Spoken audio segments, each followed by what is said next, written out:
ನೋಡಿ, ಇವತ್ತು ಸಬ್ಬಕ್ಕಿ ಇಡ್ಲಿ ಮಾಡೋಣ. ಹೇಗೆ ಅಂತ ತೋರಿಸ್ತೀನಿ. ಇದು ಸಬ್ಬಕ್ಕಿ, ಸಣ್ಣ ಸಬ್ಬಕ್ಕಿ. ಇದು 1 ಕಪ್ ಹಾಕೊಳ್ಳಿ. ಮತ್ತು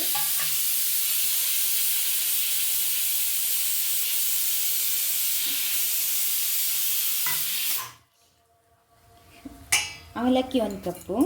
ಇವೆರಡು ಮಿಕ್ಸ್ ಮಾಡಿಕೊಂಡು ಫಸ್ಟು ತೊಳ್ಕೊಳ್ಳಿ 1-2 ಸತಿ. 3ರಿಂದ 4 ಸತಿ ತೊಳ್ಕೊಂಡಿದ್ದೀನಿ ಸಬ್ಬಕ್ಕಿ ಮತ್ತು ಅವಲಕ್ಕಿ.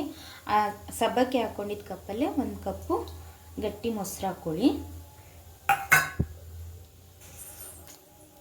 ಸಬ್ಬಕ್ಕಿಗೆ 2 ಕಪ್ಪು ಗಟ್ಟಿ ಮೊಸರು ಹಾಕ್ಕೊಳ್ಳಿ. ಒಂದು ಅರ್ಧ ಕಪ್ಪಷ್ಟು ನೀರು ಹಾಕ್ಕೊಬೇಕು. 2 ಕಪ್ಪು ಮೊಸರು ಮತ್ತು 1 ಕಪ್ ನೀರು ಹಾಕಿ ಚೆನ್ನಾಗಿ ಮಿಕ್ಸ್ ಮಾಡ್ಕೊಳ್ಳಿ. ಚೆನ್ನಾಗಿ ಮಿಕ್ಸ್ ಮಾಡಿಬಿಟ್ಟು ಓವರ್ನೈಟ್ ಇದು ನೆನೆಸಿಡಬೇಕು. ಸುಮಾರು ಒಂದು 7ರಿಂದ 8 ಅವರು ಚೆನ್ನಾಗಿ ನೆನಿಬೇಕು.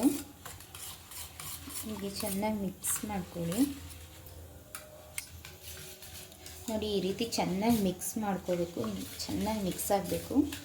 ಮಿಕ್ಸ್ ಮಾಡಿ ಚೆನ್ನಾಗಿ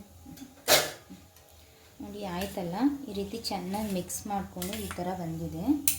ಈ ರೀತಿ ಬಂದಿದೆ ನೋಡಿ, ಈ ರೀತಿ ಬರಬೇಕು.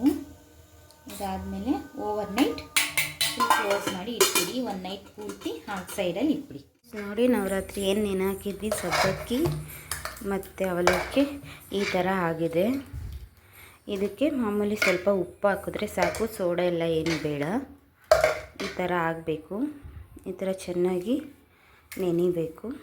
ಇವಾಗ ಮಾಮೂಲಿ ಇಡ್ಲಿ ಮಾಡೋ ಥರ ಹಚ್ಕೊಬೇಕು.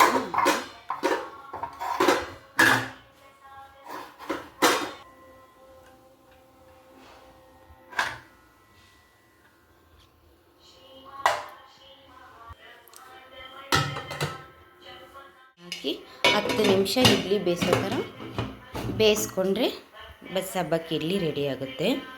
ಇದು 10 ನಿಮಿಷ ಬೇಯಿ. ನೋಡಿ, ಸಬ್ಬಕ್ಕಿ ಇಡ್ಲಿ ಈ ಥರ ಆಗಿದೆ.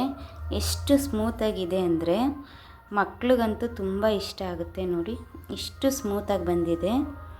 ಇದ್ರ ಜೊತೆಗೆ ನೋಡಿ, ಕಡಲೆ ಬೀಜ ಚಟ್ನಿ